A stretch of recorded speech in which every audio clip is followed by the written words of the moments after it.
make history interesting is to see it like a jigsaw puzzle and watch pieces come together to form a clearer picture of the circumstances, people, and events of the time you're studying. It's especially true when studying Martin Luther. In the past 500 years, few people have left an impact on Western civilization as significant as did Martin Luther.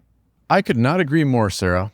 As you put the pieces of the puzzle together to get a picture of Luther's life and impact, you'll likely realize that while politics, economics, education, and society itself were all impacted by Luther's work, those things were secondary for Luther.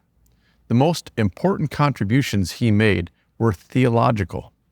And to narrow it down even more, there was one specific unique insight that was pivotal. That insight had to do with the righteousness of God, what that means, and how God imputes his righteousness on sinners. That insight boils down to this: Christians are justified by faith alone.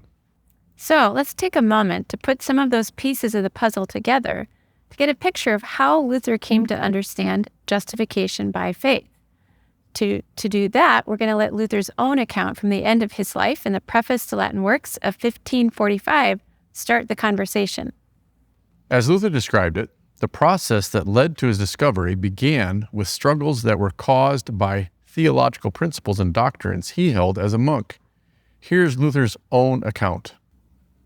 So absorbed was I, as I have said, by the example and the title of the Holy Church, as well as my own habit, that I conceded human right to the Pope. For that reason, I can bear with a less hateful spirit those who cling too pertinaciously to the papacy, particularly those who have not read the sacred scriptures, or also the profane, since I, who read the sacred scriptures most diligently so many years, still clung to it so tenaciously. If you step back and listen to Luther, you hear his empathy for people who have not been taught to read the scriptures for themselves. Luther certainly recognized that he, too, clung to the papacy and their teachings, and he recognized it was no simple matter to move away from those teachings. So how did Luther get there?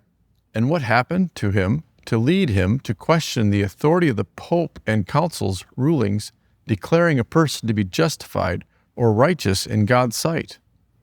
Listen again to Luther's recounting of how this came about. Meanwhile, I had already, during that year, returned to interpret the Psalter anew. I had confidence in the fact that I was more skillful after I had lectured in the university on St. Paul's epistles to the Romans, to the Galatians, and the one to the Hebrews.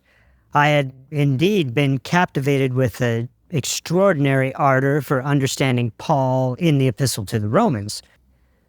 But up until then, it was not the cold blood about the heart, but a single word in chapter 1. In it, the righteousness of God is revealed. That had stood in my way.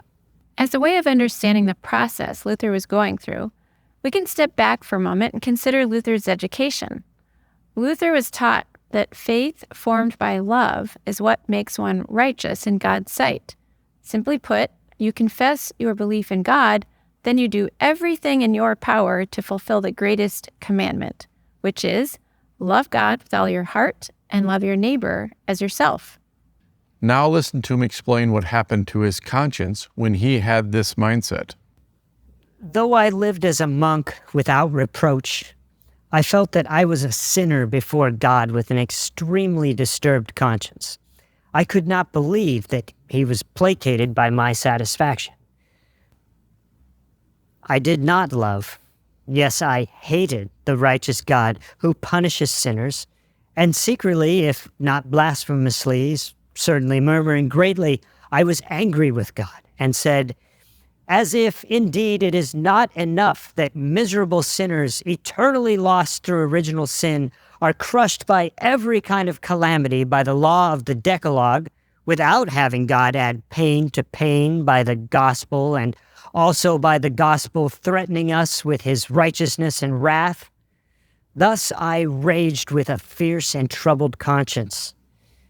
Nevertheless, I beat importunately upon Paul at that place, most ardently desiring to know what St. Paul wanted. What happened to Luther is common for most everyone who's read the Bible, or for that matter, any other text. Most of the time, when we read something, we place our own assumptions and educational background on the text, and don't read the text for what it actually says. Simply put, our education and background get in the way, so we don't actually read the text on its own terms. This is exactly what was happening to Luther. Factors external to Scripture informed his understanding of Paul's letter to the Romans. He'd been taught that the concept of God's righteousness was a demand to be met, and he knew in his heart of hearts he failed to meet that demand as a monk. Now, here's a fascinating thing to keep in mind about Luther's learning process, and more importantly, the roles Luther's education had in bringing about his discovery. You may recall that during this time, Luther was learning Greek and understanding how the grammar in the Greek did not always line up with the translation of the Latin Vulgate, the Bible Luther read in the monastery. Here's Luther's own words on how this played out. At last, by the mercy of God, meditating day and night, I give heed to the context of the words, namely, in it the righteousness of God is revealed, as it is written, he who through faith is righteous shall live. There I began to understand that the righteousness of God is that by which the righteous lives by a gift of God, namely by faith. And this is the meaning. The righteousness of God is revealed by the gospel, namely the passive righteousness with which merciful God justifies us by faith, as it is written, he who through faith is righteous shall live. Here I felt that I was altogether born again and had entered paradise itself through open gates. Did you hear what just happened?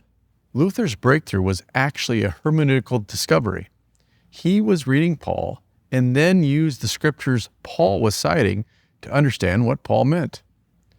To be a little more specific, in Romans 1:17, Paul referenced the prophet Habakkuk.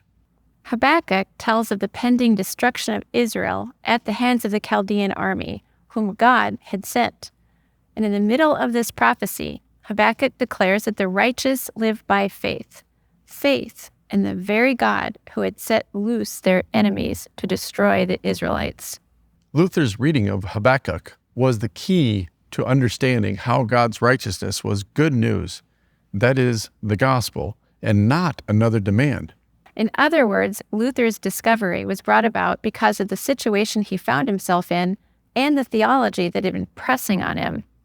He learned the true meaning of the biblical text by paying attention to the text itself, instead of simply what he'd been taught about the text. He also listened to the subtext or the context Paul referenced.